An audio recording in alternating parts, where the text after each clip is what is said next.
दिल्ली में सीएम पद की शपथ पर पहले दिन दिखा full action mode. Sheesh Mahal पर बीजेपी ने विजेंद्र गुप्ता शिकायत पर सीसीटीवी में दिए विस्तृत जांच के आदेश।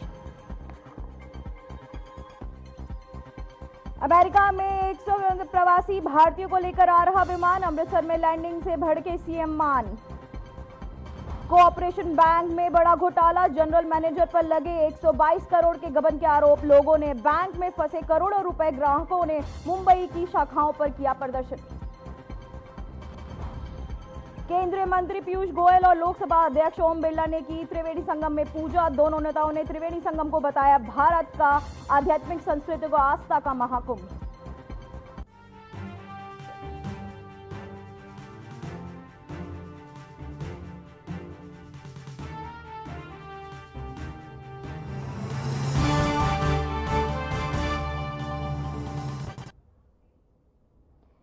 नमस्कार, मैं हूं पूजा सिंह और आप देख रहे हैं आर्यन न्यूज। तो यहीं दिल्ली से एक बड़ी खबर सामने आ रही है। दिल्ली में हार के बाद आपको बड़ा झटका। दिल्ली में आपको झटका, 3 पार्षद बीजेपी में शामिल। दिल्ली नगर निगम में आपको बड़ा झटका। बड़ा सवाल, क्या अब एमसीडी चुनाव में बीजेपी का पलड़ा भारी होगा? तो वहीं दिल्ली में हार के बाद आपको बड़ा झटका लग चुका है। दिल्ली में आपको झटका, 3 पार्षद अब बीजेपी में शामिल हो चुके हैं। दिल्ली नगर निगम में आपको बड़ा झटका। बड़ा सवाल, क्या अब एमसीडी चुनाव में भी बीजेपी का पलड़ा भारी होगा? तो ये दिल्ली से एक बड़ी खबर सामने आ रही है, जहां दिल्ली में हार के बाद आपको एक और बड़ा झटका लग सकता है। दिल्ली में आपको झटका, 3 बीजेपी में पार्षद जा मिले हैं आपके। तो आप दिल्ली नगर निगम में आपको एक बड़ा झटका। बड़ा सवाल, क्या अब एमसीडी चुनाव में बीजेपी का पलड़ा भारी होगा? तो यही कई नेता पार्षद बीजेपी में जाकर मिल रहे हैं। देखिए, आप एक बात को समझ के चलिए कि दिल्ली सरकार के जितने भी पाप हैं, उन पापों का अंत भी होना है और उन पापों की सजा भी मिलनी है। वो चाहे शीश महल हो, चाहे शराब का घोटाला हो, चाहे जल बोर्ड हो, या पैनिक बटन घोटाला हो, या राशन कार्ड का हो, या स्कूल का हो, या मोहल्ला क्लिनिक का हो। हर वो व्यक्ति जिसने दिल्ली को लूटने का काम किया है, एक एक पाई को वसूला जाएगा और दोषियों को बख्शा नहीं जाएगा। ये सीधा सीधा संदेश है उन अपराधियों के लिए। हमारे साथ इस वक्त राजनीतिक निरंजन पोदार जुड़ रहे हैं। चलिए इनसे जानते हैं कि क्या आपको बड़ा झटका लग सकता है। बड़ा सवाल यह है सर, क्या अब एमसीडी चुनाव में बीजेपी को बड़ा झटका लग सकता है? देखिए पूजा जी, जिस तरीके से एमसीडी के अंदर अभी तक आम आदमी पार्टी का मेयर बन रहा था, यानी कि आम आदमी पार्टी की सरकार बन रही थी, आज की तारीख में जिस तरीके से विधानसभा चुनाव हुए और उसके बाद में जो परिणाम आए हैं, इन परिणामों को देखने के बाद में ये किसी चीज निश्चित रूप से तय है कि अगले 1 महीने यानी कि अप्रैल से पहले जो मेयर चुना जाएगा वो भारतीय जनता पार्टी का मेयर चुना जाएगा। एमसीडी के अंदर भी भारतीय जनता पार्टी की सरकार बनने वाली है। उसका कारण ये है कि जिस तरीके से अभी समीकरण बदले हैं, उसके अंदर आम आदमी पार्टी को लगभग 120 वोट अब रहेंगे और भारतीय जनता पार्टी को 132 वोट रहेंगे, क्योंकि 7 member of parliament Bharatiya Janata party के पास है और 13 विधायक भारतीय जनता पार्टी के एमसीडी के अंदर मनोनीत होंगे। तो इस तरीके से भारतीय जनता पार्टी के जो वर्तमान में 112 वोट है, वो 132 के अंदर 132 की संख्या हो जाएगी। और जो आम आदमी पार्टी के पास अभी 134 वोट है, वो घट करके 120 वोट हो जाएंगे, क्योंकि इनके जो 14 मेंबर विधायक जो इनके मनोनीत मेंबर है एमसीडी के अंदर, उनमें से केवल 1 चुन करके जाएगा, यानी कि 13 इनके वो घट जाएंगे और 3 इनके जो है वो पार्षद से विधायक इनके बन करके आ गए हैं, तो वो इनकी 2 सीटें इनकी वो घट जाएंगी। इस तरीके से आम आदमी पार्टी के पास अब टोटल 120 वोट बचेंगे और भारतीय जनता पार्टी के पास 132 वोटों की संख्या होगी। तो निश्चित रूप से भारतीय जनता पार्टी का मेयर अब अगले चुनाव में बनना तय है। सर, तो क्या अब और भी पार्षदों की मिलने की उम्मीद जताई जा रही है बीजेपी सरकार में? निश्चित रूप से पूजा जी, जिस तरीके से आप देख रहे हैं कि आम आदमी पार्टी जिस तरीके से परास्त हुई है और जो आज की तारीख में आम आदमी पार्टी के अंदर जिस तरीके से एक हतोत्साहित का माहौल बना हुआ है और सबको ये चीज दिखाई दे रही है कि अब हो सकता है पंजाब के अंदर भी आम आदमी पार्टी की सरकार जो है कहीं ना कहीं अस्थिर हो और दिल्ली के अंदर भी अब आम आदमी पार्टी के भविष्य को लेकर के लोग संशय में हैं। तो जो निगम पार्षद पैसा देकर के टिकट खरीद के लाते हैं या जो अवसरवादी राजनीति करते हैं, क्योंकि हमने देखा है कि आम आदमी पार्टी के अंदर विचारधारा की जो विचारधारा से जो जुड़ाव था वो उसकी मात्रा बहुत कम थी। स्वार्थ और राजनीतिक लाभ की जो मात्रा थी वो ज्यादा थी। तो जिस तरीके से एमसीडी के अंदर या निगम के अंदर कोई दल बदल विधेयक लागू नहीं होता, वहां पे अगर एक निगम पार्षद चाहे तो वो पार्टी बदल सकता है।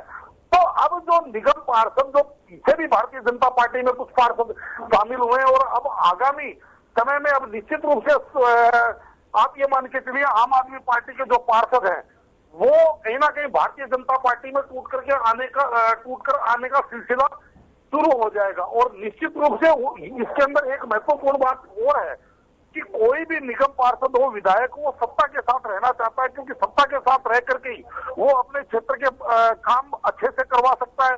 सत्ता के साथ रह करके ही उसके स्वयं के काम भी अच्छे से हो सकते हैं।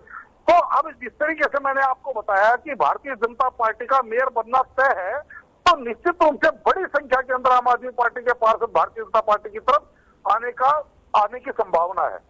तो सर, क्या आप इस बात की पुष्टि करते हैं कि इस बार दिल्ली में एक अलग ही सरकार का रुख होने वाला है? इसमें एक महत्वपूर्ण बात और जोड़ना चाहता था पूजा जी।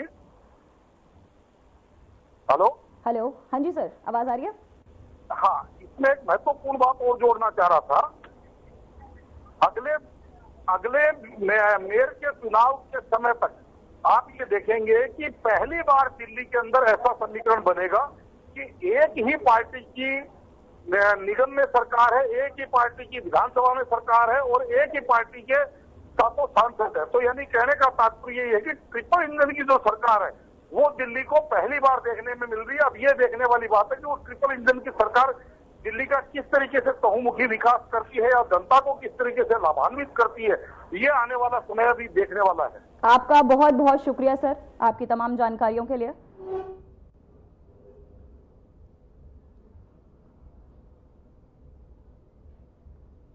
तो वही भाजपा के दिल्ली प्रदेश अध्यक्ष वीरेंद्र सचदेवा उपराज्यपाल विनय कुमार सक्सेना को पत्र लिखकर मांग की है कि वे अधिकारियों को निर्देश दे कि वह कार्यवाह मुख्यमंत्री आतिशी महालना के अनुचित निर्देशित का मान रखे। भाजपा अध्यक्ष सचदेवा ने कहा कि आतिशी मालेना अपने पद का दुरुपयोग कर सरकारी संपत्ति की डिजिटल लूट करवाने का काम कर रही हैं। उन्होंने कहा कि आतिशी प्रेस कॉन्फ्रेंस करके बिजली कटौती के नाम पर भ्रम फैला रही हैं। मैंने माननीय उपराज्यपाल साहब को पत्र लिखा है और उनसे निवेदन किया है कि जिस तरह से अरविंद केजरीवाल ने पूर्व मुख्यमंत्री रहते हुए दिल्ली सरकार के सीएमओ ऑफिस का अकाउंट हाईजैक किया है या हम कहेंगे अपहरण किया है, उसकी दिल्ली सरकार के आईटी विभाग उसके खिलाफ कानूनी कार्रवाई करें और जो भी कानूनी प्रक्रिया के तहत कार्रवाई हो सकती है वो भूतपूर्व मुख्यमंत्री अरविंद केजरीवाल के खिलाफ होनी चाहिए और इस तरह की घटनाएं आगे ना हो उसके लिए भी हमने उनसे निवेदन किया है। साथ ही साथ हमने दूसरी जो विषय उसमें लिखा है कि वो कि दिल्ली की कार्यवाहक मुख्यमंत्री आतिशी मार लेना जिस तरह से भ्रांति फैला रही है, जिस तरह से झूठ बोल रही हैं, तो तुरंत पावर डिस्कॉम्स को भी आदेश दिया जाए कि वो स्वयं सामने आकर वस्तुस्थिति स्पष्ट करें कि किस तरह से दिल्ली की कार्यवाहक मुख्यमंत्री जनता को धोखा देने का और झूठ बोलने का काम कर रही है।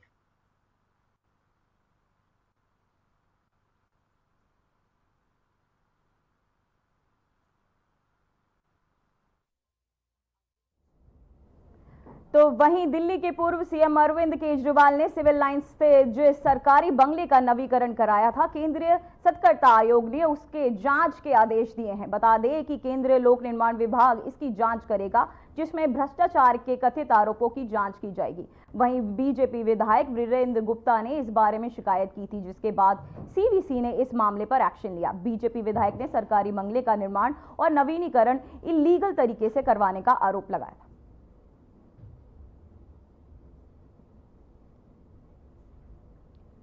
तो वहीं बताते चले आपको, बीजेपी विधायक ने लगाए हैं भ्रष्टाचार के आरोप। पूर्व सीएम के सरकारी बंगले की होगी जांच, केजरीवाल पर हो सकती है कार्रवाई। तो केजरीवाल के बंगले को लेकर बीजेपी सरकार ने उन पर भ्रष्टाचार का आरोप लगाया और उनके इस बंगले पर कार्यवाही भी हो सकती है उनको लेकर। बीजेपी के विधायक ने ये आरोप लगाए हैं। तो आपको बताते चले, केजरीवाल के बंगले शीश महल पर यह आरोप लगा है कि बीजेपी के विधायक ने ये आरोप उन पर लगाए हैं। जहां आपको बताते चले कि इस बंगले पर जांच चल रही है। पूर्व सीएम केजरीवाल का ये बंगला था, जिसको लेके बीजेपी के एक विधायक ने उन पर कार्यवाही की मांग की है, भ्रष्टाचार के आरोप लगाए हैं। पूर्व सीएम से सरकारी बंगले की होगी जांच। बीजेपी विधायक ने लगाए हैं उन पर ये भ्रष्टाचार के आरोप।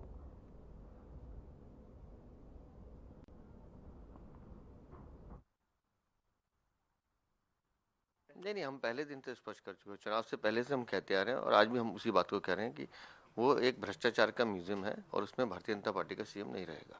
नहीं, हम पहले दिन से स्पष्ट कर चुके हैं। चुनाव से पहले से हम कहते आ रहे हैं और आज भी हम उसी बात को कह रहे हैं कि वो एक भ्रष्टाचार का म्यूजियम है और उसमें भारतीय जनता पार्टी का सीएम नहीं रहेगा। तो वही खबर दिल्ली से है, जहां बीजेपी अध्यक्ष वीरेंद्र सचदेवा का कहना है कि पिछली दिल्ली सरकार से सभी गलत काम खत्म होने वाले और उसी के अनुसार सजा दी जाएगी, चाहे वह शीश महल हो, शराब घोटाला हो, जल बोर्ड घोटाला हो, पैनिक बटन घोटाला हो, राशन कार्ड घोटाला हो या फिर मोहल्ला क्लीनिंग घोटाला हो। हर उस व्यक्ति को सजा मिलेगी जिसने दिल्ली को लूटने का काम किया है, किसी को बख्शा नहीं जाएगा।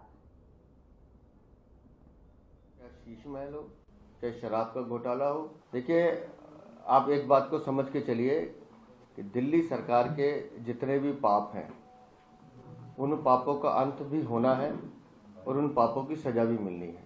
वो चाहे शीश महल हो, चाहे शराब का घोटाला हो, चाहे जल बोर्ड हो, या पैनिक बटन घोटाला हो, या राशन कार्ड का हो, या स्कूल का हो, या मोहल्ला क्लिनिक का हो। हर वो व्यक्ति जिसने दिल्ली को लूटने का काम किया है, एक एक पाई को वसूला जाएगा और दोषियों को बख्शा नहीं जाएगा। ये सीधा सीधा संदेश है उन अपराधियों के लिए।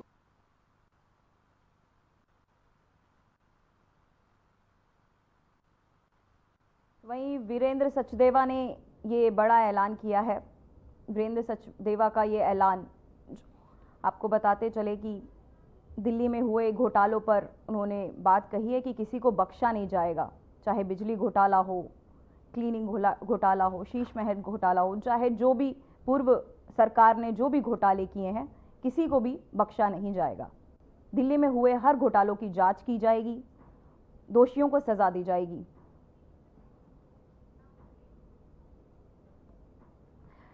तो यही एक और बड़ी खबर सामने आ रही। न्यू इंडिया कोऑपरेटिव बैंक में बड़ा घोटाला, जीएम पर लगे 122 करोड़ के गबन के आरोप। लोगों का आरोप, बैंक में फंसे करोड़ों रुपए। ग्राहकों ने मुंबई की कई शाखाओं पर किया प्रदर्शन। अब बैंक अगले 6 महीनों तक नए लोन नहीं दे पाएगा। आरबीआई ने बैंक पर गड़बड़ियों की वजह से लगाई पाबंदी।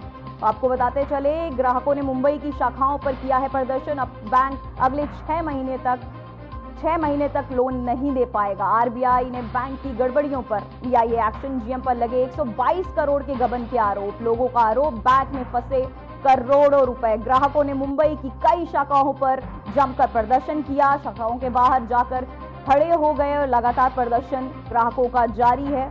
अपने पैसे निकालने के लिए वो बैंकों की शाखाओं के बाहर जाके खड़े हैं, लेकिन सरकार ने मना किया है, ना तो कोई पैसा जमा कर सकता है, ना ही वहां से निकाल सकता है। तो वहीं बताते चले, बैंक की शाखाओं के बाहर लगातार लोगों की प्रदर्शन जारी है। न्यू इंडिया कोऑपरेटिव बैंक में ये बड़ा घोटाला हुआ, जिसमें जीएम पर 122 करोड़ के गबन का आरोप लगा। लोगों का आरोप, बैंक में फंसे करोड़ों रुपए। तो ग्राहकों ने मुंबई की कई शाखाओं पर जाकर प्रदर्शन करना शुरू कर दिया है। आप देख पा रहे हैं तस्वीरों में, हम आपको दिखा रहे हैं कैसे लोग न्यू इंडिया कोऑपरेटिव बैंक की शाखाओं के बाहर जाकर खड़े हो गए हैं अपने पैसे निकालने के लिए। वहां सारे लोग वहां जमा हैं।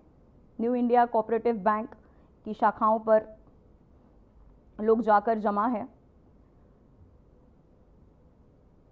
लोगों का आरोप, बैंक में फंसे हैं उनके करोड़ों रुपए। जीएम पर 122 करोड़ के गबन का आरोप है, जिसके चलते बहुत से लोग जाके बैंक की शाखाओं के बाहर मुंबई में न्यू इंडिया कोऑपरेटिव बैंक के घोटालों के चक्कर में वहां जाकर अपने पैसे निकालने के लिए सुबह से जाकर वहां लगातार खड़े हैं। जीएम पर लगे हैं 122 करोड़ के गबन का आरोप, जिस पर जांच जारी है। लोगों का आरोप, बैंक में फंसे करोड़ों रुपए। बताते चले, जीएम पर 122 करोड़।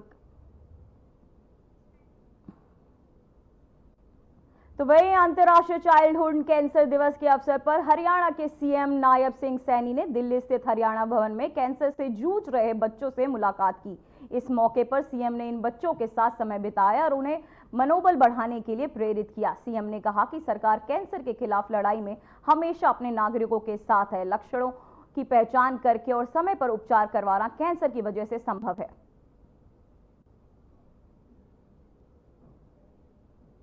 तो सीएम ने बच्चों को हौसला दिया, कैंसर से लड़ने की हिम्मत जताई, तुरंत जांच पहचान कर, लक्षणों को पहचान कर उनकी जांच करने की सलाह दी। कहा बचाव के लिए प्रयास जारी। आपको बताते चले, कैंसर के खिलाफ लड़ाई सरकार अपनी जनता के साथ। कहा बचाव के लिए प्रयास जारी करते रहेंगे। साथ ही बताते चले कि बच्चों से जा मिले और उनको सहयोग किया, ज्ञान दिया, कैंसर से लड़ने के लिए हिम्मत दी। कहा बचाव के लिए प्रयास जारी, तुरंत लक्षणों को पहचान कर उसके खिलाफ।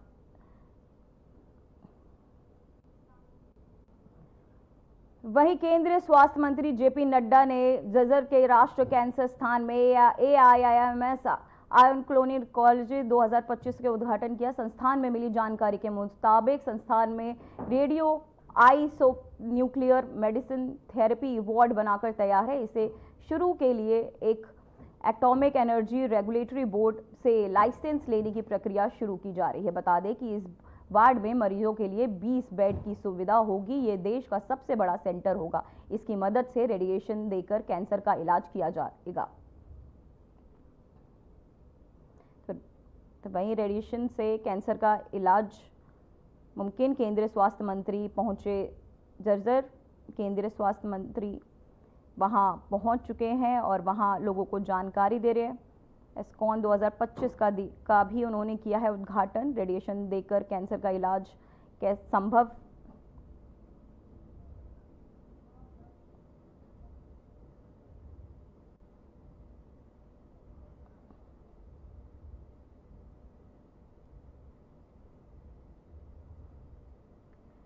तो वही खबर प्रयागराज से है, जहां महाकुंभ में पवित्र स्नान करने पहुंचे केंद्रीय मंत्री पीयूष गोयल ने कहा, अद्भुत दृश्य है, एक भारत श्रेष्ठ भारत का एक अनमोल उदाहरण है। मैं समझता हूं विश्व भर के लोगों की आस्था देखकर आनंद आता है कि हमारा धर्म सुरक्षित है। सनातन धर्म आगे चलकर देश को नई ऊंचाइयों पर लेकर जाएगा।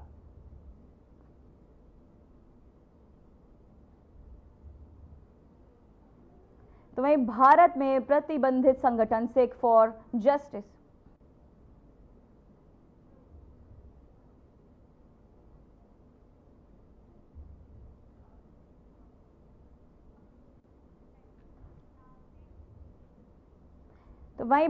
प्रतिबंधित संगठन सिख फॉर जस्टिस के प्रमुख गुरपंत सिंह पन्नू ने एक बार फिर पंजाब के खालिस्तान के समर्थक में पोस्टर लगाए हैं। ये पोस्टर पंजाब के नकोदर में 4 जगहों पर लगाए गए। आतंकी पन्नू ने इस पूरी घटना का वीडियो सोशल मीडिया पर वायरल किया है और इसमें मुख्यमंत्री भगवंत मान को भी धमकी दी है। आतंकी पन्नू के वायरल किए गए वीडियो में कहा गया है कि जालंधर के नकोदर कस्बे में 4 जगहों पर खालिस्तानी पोस्टर लगाए गए। लंबे समय के बाद इस आतंकी संगठन ने पोस्टर का इस्तेमाल किया है, वरना यह संगठन लंबे समय से पंजाब के विभिन्न शहरों में खालिस्तानी नारे लिखवाने का ही काम करता है।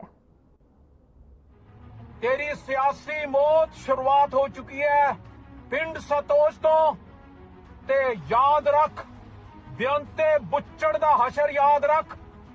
जेड़े खालिस्तान रेफरेंडम दे पोस्टर ते बैनर लगा सकते हैं और राकट भी चुक सकते हैं, पर सिक्स फॉर जस्टिस हथियार कलम दा चुक के रख रही है पंजाब नू आजाद कराउण दे लई। खालिस्तान।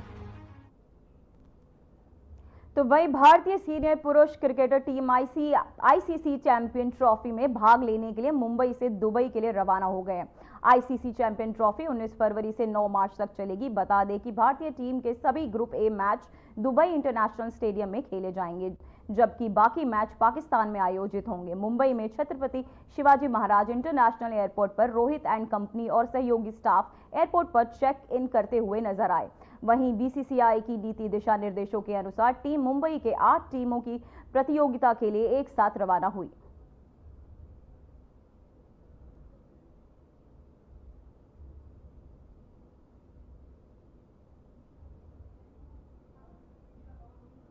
तो वहीं दिल्ली के नरेला में युवक की चाकू से गोदकर हत्या कर दी गई। फिलहाल युवक की अभी तक पहचान नहीं हो सकी है। नरेला के बाके नगर गोंडा रोड पर खेतों में युवक का शव मिला। पुलिस ने शव को कब्जे में लेकर की जांच शुरू कर दी है।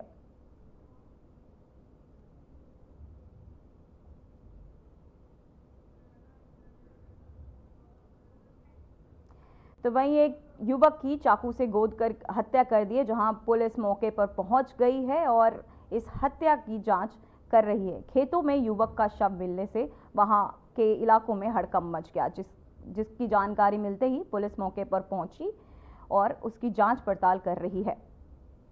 आपको बताते चले, युवक का शव खेतों में मिलने की वजह से वहां आसपास के गांवों का माहौल डरा हुआ हो गया और वहां पे पुलिस मौके पर पहुंच चुकी है और उसकी जांच जारी है। युवक को चाकू से गोद कर मारा गया। खेतों में युवक का शव मिला, जिसकी जांच पड़ताल में पुलिस जुट चुकी है।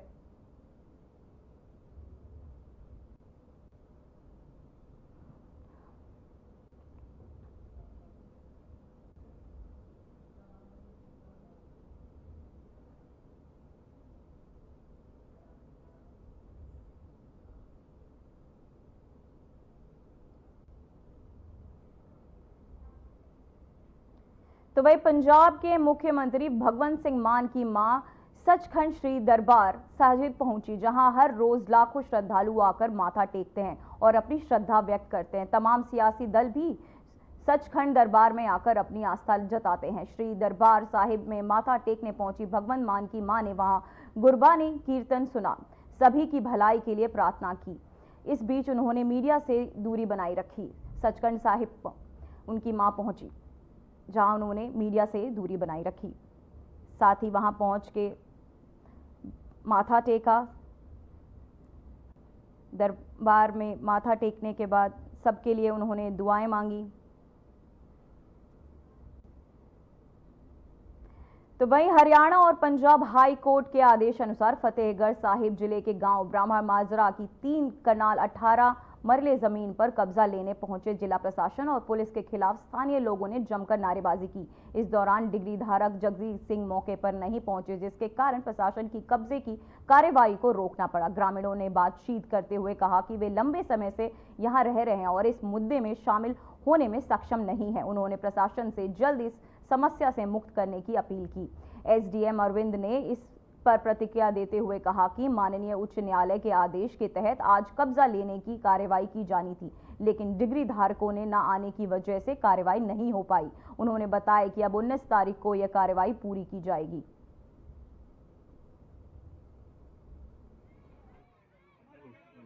मानयोग पंजाब ਅਤੇ हरियाणा हाई कोर्ट ने आदेश दिते ਸੀਗੇ कि ब्राह्मण माजरा ਦੇ ਵਿੱਚ ਇੱਕ 3 ਕਨਾਲ 18 ਮਰਲੇ ਜ਼ਮੀਨ ਹੈ। ਇਸ ਦਾ ਡਿਕਰੀ ਹੋਲਡਰ ਜਗਜੀਤ ਸਿੰਘ ਨੂੰ ਕਬਜ਼ਾ ਦਿਵਾਉਣ ਦੇ ਬਾਰੇ ਕੀਤੇ ਸੀਗੇ। ਤੇ ਅੱਜ ਆਪਾਂ ਪੁਲਿਸ ਪ੍ਰਸ਼ਾਸਨ ਦੇ ਨਾਲ ਇੱਕ ਕਬਜ਼ਾ ਕਾਰਵਾਈ ਕਰਾਉਣ ਵਾਸਤੇ ਆਏ ਸੀਗੇ ਤੇ ਮੌਕੇ ਤੇ ਡਿਕਰੀ ਹੋਲਡਰ ਨਹੀਂ ਆਇਆ, ਜਿਹਦੇ ਕਰਕੇ ਅੱਜ ਦੀ ਇਹ ਜਿਹੜੀ ਕਾਰਵਾਈ ਨਹੀਂ ਹੋ ਸਕੀ। ਧੰਨਵਾਦ। ਅਗਲੀ ਕਾਰਵਾਈ ਲਈ ਕੁਝ ਸਮਾਂ ਦਿੱਤਾ? ਹਾਂ, ਅਗਲੀ ਕਾਰਵਾਈ 19 ਤਰੀਕ ਨੂੰ ਹੋਵੇਗੀ। ਇਹ ਕਬਜ਼ਾ ਜੀ ਕਈ ਵਾਰ ਆ ਚੁੱਕੇ ਆ ਇਹ ਵੀ ਇਹ ਗਰੀਬਾਂ ਨੂੰ ਇੱਥੋਂ ਚੁਕਵਾਉਣ ਨੂੰ ਪਤਾ ਨਹੀਂ ਕੀ ਕਰਦੇ ਆ ਉਹਦੇ ਨਾਲ। ਕੋਰਟ ਅਸੀਂ ਕੋਈ ਕੋਰਟ ਨਹੀਂ ਲੜ ਜਾਂਦੇ, ਅਸੀਂ ਕੋਈ ਲੈਣ ਨਹੀਂ ਦੇਣੀ, ਨਾ ਕੋਰਟ ਦੇ ਕਾਬਲ ਹੈ। ਅਸੀਂ ਗਿਰੇ ਮੁਰੇ ਲੋਕ ਹੈ ਤੇ ਇਹ ਸਾਡੇ ਨਾਲ ਧੱਕਾਸ਼ਾਹੀ ਹੁੰਦੀ ਰਹੀ ਹੈ, ਪਰ ਅੱਜ ਸਾਡੇ ਨਾਲ ਲਖਵੀਰ ਰਾਏ ਖੜੇ ਹੈ ਆਮ ਆਦਮੀ ਪਾਰਟੀ ਦੀ ਸਰਕਾਰ ਵੀ ਸਾਡੇ ਨਾਲ ਖੜੇ ਹੈ, ਸਾਡੇ ਹਮਦਰਦ ਬਣ ਕੇ ਵੀ ਸਾਨੂੰ ਇਸ ਚੀਜ਼ ਤੋਂ ਬਚਾਇਆ। ਅਸੀਂ ਉਹਨਾਂ ਦਾ ਬਹੁਤ ਬਹੁਤ ਧੰਨਵਾਦ ਕਰਦੇ ਹਾਂ। ਕਿੰਨੀ ਜਗ੍ਹਾ ਜੀ? ਕਿੰਨੇ ਇਹ ਜਗ੍ਹਾ ਜੀ 3 ਕਨਾਲ 18 ਮਰਲੇ ਆ।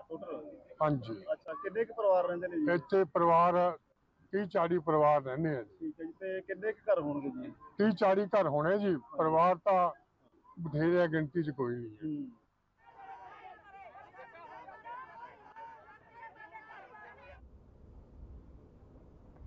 अभी के लिए खबरों में बस इतना ही। नमस्कार।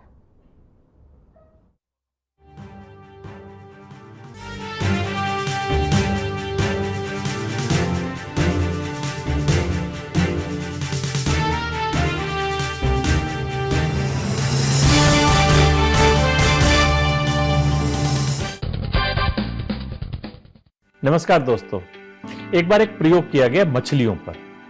एक बड़ी शार्क मछली को कुछ छोटी मछलियों के साथ एक टैंक में रखा गया।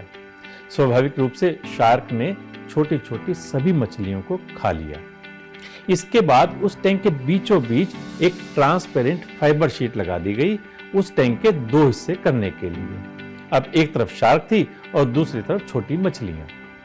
शार्क केवल देख सकती थी लेकिन दूसरी तरफ जा नहीं सकती थी। शार्क ने बार बार उस फाइबर शीट पर टक्कर मारी ताकि दूसरी ओर की मछलियों तक पहुंच सके, लेकिन सफल नहीं हो सकी। ऐसा कई दिन तक दोहराया गया और रिजल्ट वही का वही। शार्क छोटी मछलियों को नहीं खा पाई और फेल हो गई। कुछ दिनों बाद वो बीच का पार्टीशन हटा दिया गया। अब देखने में क्या आया कि शार्क अभी भी टैंक के दूसरी ओर नहीं जा रही थी, क्योंकि उसकी मानसिकता बन चुकी थी कि बीच में एक पार्टीशन है और वो अपने लक्ष्य तक नहीं पहुंच सकती। दोस्तों, हमारे जीवन में भी कुछ ऐसा ही तो घटित नहीं हो रहा। किसी छोटे मोटे फेलियर के कारण हमने धारणा बना ली कि हम तो ये काम जीवन में कभी कर ही नहीं सकते। ये काम तो हमारी क्षमता के बाहर का है, हमारे बस का ही नहीं है। ऐसा सोचकर हम प्रयास करना बंद कर देते हैं, जबकि हो सकता है वर्तमान में परिस्थितियां बदल चुकी हों, सफलता के द्वार हमारी प्रतीक्षा कर रहे हों। कई बार हमारे परिश्रम ना करने के कारण या हमारे फेलियर के प्रीसेट माइंड के कारण हम कामयाबी से दूर चले जाते हैं। किसी ने ठीक कहा है, रोज रोज गिरकर भी मुकम्मल खड़ा हूं, ऐ मुश्किलों देखो मैं तुमसे कितना बड़ा हूं। नमस्कार।